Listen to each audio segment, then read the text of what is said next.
Section 107. Lomasa said, O most righteous of kings, when he heard these words proceeding from the sky, he had faith therein and did all that he was directed to do. O chief of the men of Bharata's race, then the ruler of men took separately each of the seats and then placed these divisions of the gourd in vessels filled with clarified butter, and intent on the preservation of his sons, he provided a nurse for every receptacle.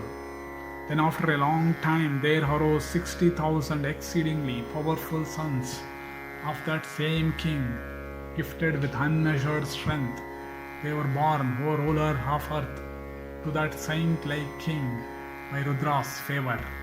And they were terrible, and their acts were ruthless, and they were able to ascend and roam about in the sky, and being numerous themselves, despised everybody, including the gods, and they would chase even the gods, the Gandharvas and the Rakshasas, and all the born beings, being themselves valiant and addicted to fighting.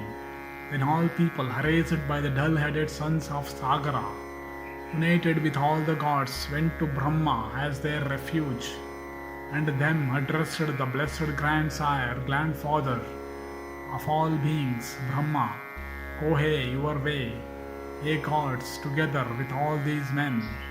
In a not very long space of time, there will come out, O gods, a great and exceedingly terrible destruction of Sagara's sons, caused by the deed perpetrated by them.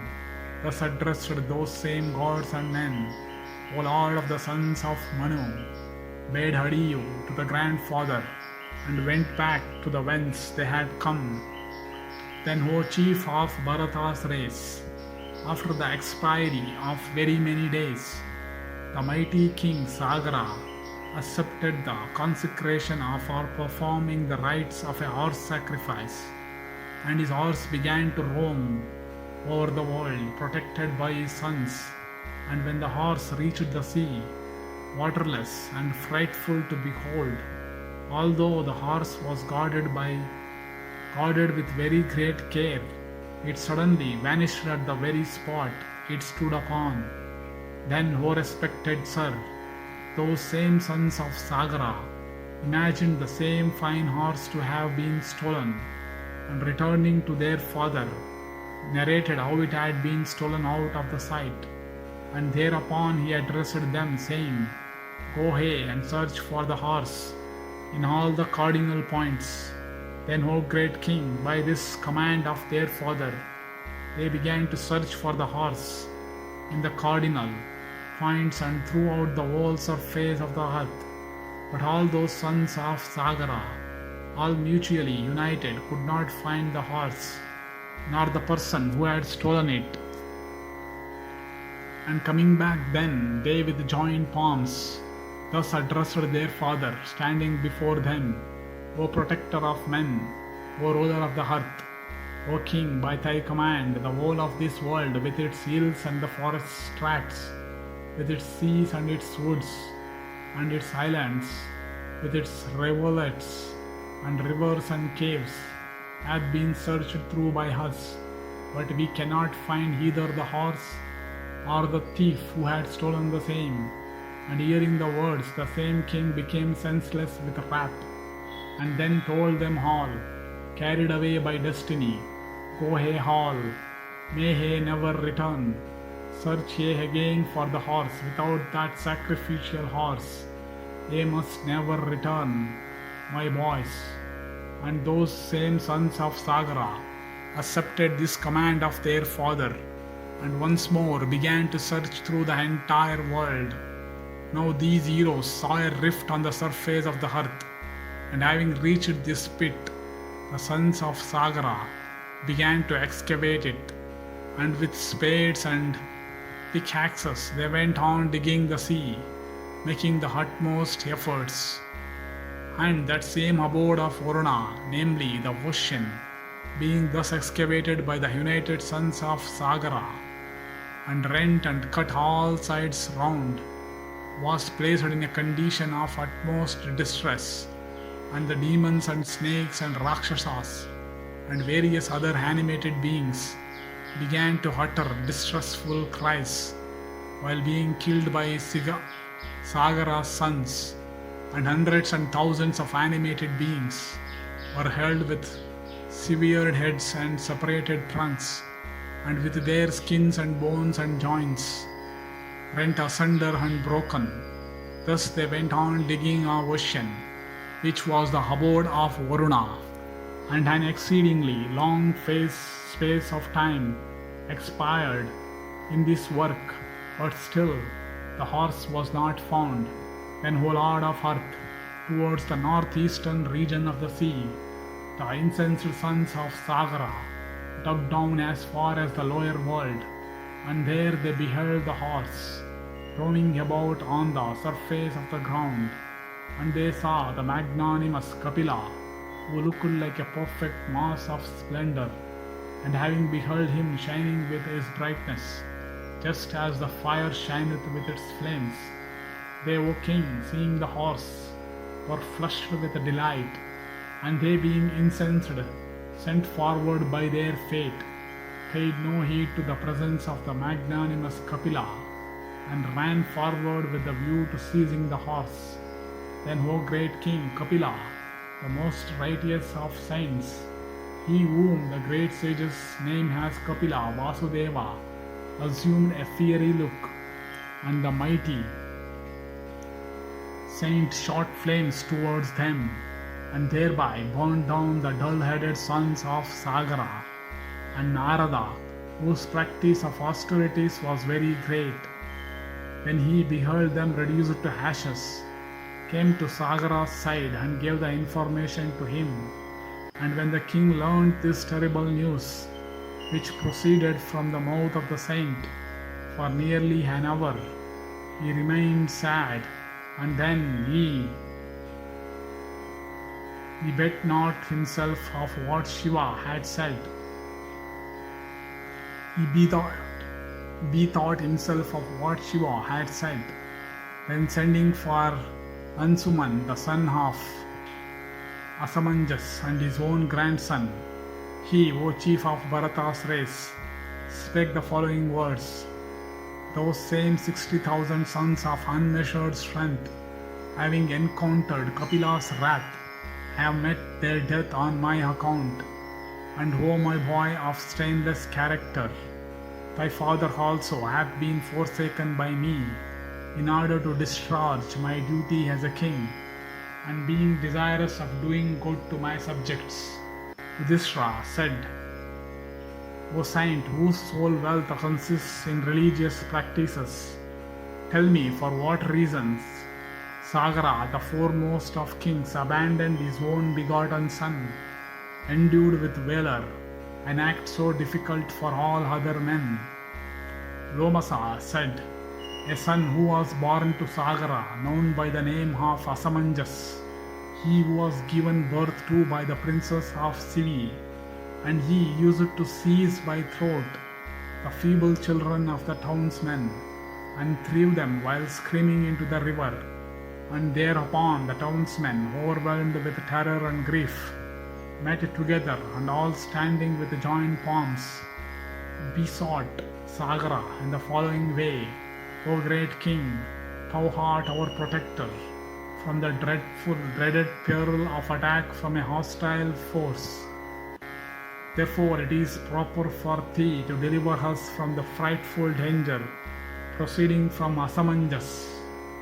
And the most righteous of the rulers of men, having heard this frightful news from his subjects, for nearly an hour remained sad, and then spake to his ministers, saying, This day from the city let my son Asamanjas be driven forth. If he wish to do what will be acceptable to me, let this be quickly done. And O protector of men, those same ministers, thus addressed by the king, performed in a hurry exactly what the king had commanded them to do. Thus have I narrated to thee how the magnanimous Sagara banished his son with a view to the welfare of the residents of the town. I shall now fully narrate to thee what Ansuman of the powerful bow was told by Sagara. Listen to me.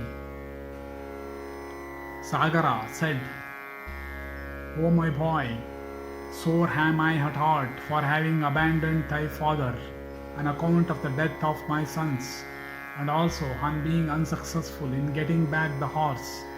Therefore, O grandson, arrayed with grief and confounded with the obstruction to my religious rites, as I am, thou must bring back the horse and deliver me from hell.